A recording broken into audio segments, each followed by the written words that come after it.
میرے دوستو، انسان کو کل عقل بھی مل جائے تو پھر بھی اللہ کی حکمت کا وہ احاطہ نہیں کر سکتا۔ رب کریم کو زیادہ پتہ ہے کہ ہمارے لیے کون سی چیز بہتر ہے اور کون سی چیز ہمارے لیے نقصان کا باعث ہے۔ اللہ تبارک و تعالی کی حکمت یہ چاہتی ہے کہ میرے بندے پریشان نہ ہوں۔ رب یہ چاہتا ہے کہ میرے بندے کسی جگہ پہ بھی دقت اور پریشانی کا شکار نہ ہو۔ تو اللہ تبارک و تعالی نے راہ اعتدال اختیار کرنے کا حکم ارشاد فرمایا کہ تم اعتدال کے رستوں پہ چلو، معتدل زندگی گزارو، افراط و تفریط سے بچو۔ آج جس معاشرے میں ہم وقت گزار رہے ہیں، اس معاشرے میں ہم اس بات کو سمجھنے سے قاصر ہیں کہ اصل ہمارا مسئلہ کیا ہے۔ ہمارا اصل جو مسئلہ ہے اس کی شناخت ہمیں کیسے ہوگی اور ہم پھر اس تک رسائی کس انداز میں حاصل کر پائیں۔ ہم ہمیشہ اپنی آمدن بڑھانے کے چکر میں رہتے ہیں، ایک کام اور شروع کر لیں، پارٹ ٹائم جاب شروع کر لیں، کوئی سائیڈ بزنس اس کا آغاز کر لیں۔ ہماری جو دوڑ لگی ہوئی ہے وہ لگی ہے کام بڑھانے میں، آمدن بڑھانے میں۔ حالانکہ اسلام ہمیں یہ کہتا ہے کہ تو آمدن بڑھانے کے چکر میں نہ پڑ، اصل بات یہ ہے کہ تو اپنے خرچے کنٹرول کر۔ تنگ انسان وہ نہیں ہوتا جس کی آمدن تھوڑی ہوتی ہے۔ یہ توجہ کیجیے گا میری بات، یہ قیمتی بات ہے اور گفتگو ساری کا لب لباب ہے۔ تنگ بندہ وہ نہیں ہوتا جس کی آمدن تھوڑی ہوتی ہے، اصل پریشان وہ ہوتا ہے جس کے خرچے زیادہ ہوتے ہیں۔ اور ہمارا جو روزمرہ کا نقصان ہو رہا ہے نا، وہ آمدن کے معاملات میں نہیں ہو رہا۔ بنیادی نقص جو واقعہ ہو رہا ہے وہ یہ ہے کہ ہمارے اخراجات زیادہ ہیں اور وہ اخراجات کسی اور نے نہیں بڑھائے، وہ خرچے ہم نے خود بڑھا لیے ہیں اور اب ہمیں اس کا نقصان بھگتنا پڑ رہا ہے۔ اور اگر آپ صحیح معنوں میں ٹٹولیں تو جو بہت امیر لوگ ہیں وہ تو ان خرچوں سے بچ گئے۔ میں نے بہت سارے ایسے ختمات میں شرکت کی ہے، میں بہت ساری ایسی جگہوں پہ گیا ہوں کہ جہاں لوگوں نے بڑا مختصر سا ختم دلایا ہے تو ہو گیا ہے ختم۔ ختم کے معاملے میں کب کسی نے پابندی لگائی ہے کہ اس میں 200 آدمی شریک ہوگا تو تب یہ سال ثواب صحیح ہو سکے گا؟ کون کہتا ہے؟ یا شادی کے موقع پر اگر سارے بہن بھائیوں کو نہ بلایا گیا تو میری شادی پایہ تکمیل تک نہیں پہنچے گی، اس میں برکت نہیں ہوگی، یہ کس نے فتویٰ دیا ہے؟ معتدل زندگی کا اسلام حکم دیتا ہے۔ میں پڑھ رہا تھا کہ ایک بہت بڑا صدر ہے، غالباً سوڈان کے صدر کی بات ہو رہی تھی، تو اپنے بیٹے کی بارات لے کے گیا تو 4 لوگ گئے ہیں بارات اور 15 لوگوں کا اس نے اہتمام کیا اپنے گھر میں کھانا کھانے کا۔ تو کیا شادی ہو گئی کہ رک گئی؟ تو بھئی راگ الاپنا اس بات کا کہ بڑی پریشانی ہے، کوئی سائیڈ بزنس شروع کیا جائے فلان جگہ فلان جگہ فلان جگہ، تو اصل معاملہ یہ ہے کہ پہلے ایک بندہ کماتا ہے تو پھر بھی گھر ہی چلتا ہے، پھر بڑا بیٹا ساتھ شامل ہوتا ہے تو پھر بھی گھر ہی چلتا ہے، پھر منجلا بیٹا شامل ہوتا ہے تو پھر بھی گھر ہی چلتا ہے۔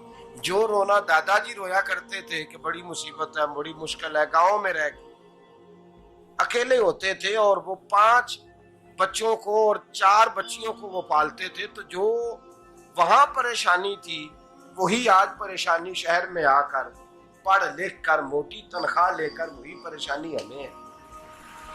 تو میں جس نتیجے پہ پہنچا ہوں اس کو پڑھ کے، قرآن مجید کی چند آیات کو دیکھ کر اور اس مفہوم کی جو حدیثیں کتب احادیث میں پائی جاتی ہیں اور ہمارے بزرگوں نے ہمیں جو مزاج اس حوالے سے دیا ہے، میں اس نتیجے پہ پہنچا ہوں کہ مسئلہ آمدن کا نہیں، مسئلہ خرچے کا ہے۔ ہمارے خرچے بنیادی طور پر زیادہ، اور اگر پھر ہم زیادہ بوجھ خواتین پہ ڈالتے ہیں کہ وہ مطالبے زیادہ کرتی ہیں، اور اگر آپ مجھ سے پوچھیں تو خواتین کی بھی اگر کسی جگہ کوئی عادت خراب ہوتی ہے تو اس میں اصل کردار اس کا ہوتا ہے جو وہ عادت خراب تو کیوں اپنے گلے سے اتار کے آپ کسی کے گلے میں بات ڈالنے کے چکر میں ہیں؟ وہ خواتین کی طبیعت نہیں ایسی ہے. اصل بات یہ ہے کہ ہم نے عادت ڈالی ہے، ہم نے یہ مزاج ان کو دیا ہے تو ان کا بنا ہے، نہ کیسے بن سکتا. تو اعتدال جب تک زندگی میں نہیں ہوتا، پانی پیاس بجھاتا ہے لیکن ایک گلاس ہی ہو تو پیاس بجھاتا ہے، بالٹی کو منہ کو لگائے گا تو کپڑے بھگو دے گا اس کے. حالانکہ پانی بری چیز کا نام نعمت ہے نا بہت بڑی اللہ کی، لیکن پیالے میں ہی اچھا لگتا ہے. کوئی مٹکا منہ کو لگائے گا تو تانگ ہوگا، پیالہ ہی بہتر ہے اس کے لیے.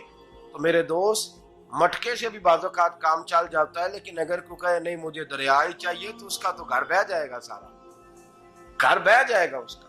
ہمیں دریا قابو کرنے کا موڈ بنایا ہوا ہے تو اس سے گھر بہا کرتے ہیں، اس سے گھر بنا نہیں کرتے. گھر پیالے سے پانی پینے سے بنتا ہے. اگر تو دریا پہ قبضہ کرنے کا موڈ بنائے گا تو گھر بنے گا نہیں، گھر بہ جائے گا. آگ نہ ہو تو کھانا پک نہیں سکتا، لیکن ہلکی آنچ سے کھانا پکتا ہے. اور اگر آنچ تیز کر دی جائے تو جی قرینے قیاس بات کر رہا ہوں، میں عقل سے ماورا نہیں کر رہا. قرینے قیاس سمجھانے کے لیے مثالیں دے رہا ہوں. ہلکی آنچ پہ کھانا پک جاتا ہے اور آگ تیز ہو تو کھانا جل جاتا ہے. تو کھانا اتنی دیر کھانے کے قابل رہتا ہے جب تک وہ ہلکی آنچ پہ پکتا ہے. تو جتنی مرضی تو کہتا ہے نہیں میرا گزارے نہیں، آگ تیز ہونی چاہیے، تو میاں جل جائے گا، جل جائے گا. ہوا نہ ملے تو سانس نہیں آتی، ٹھیک ہے؟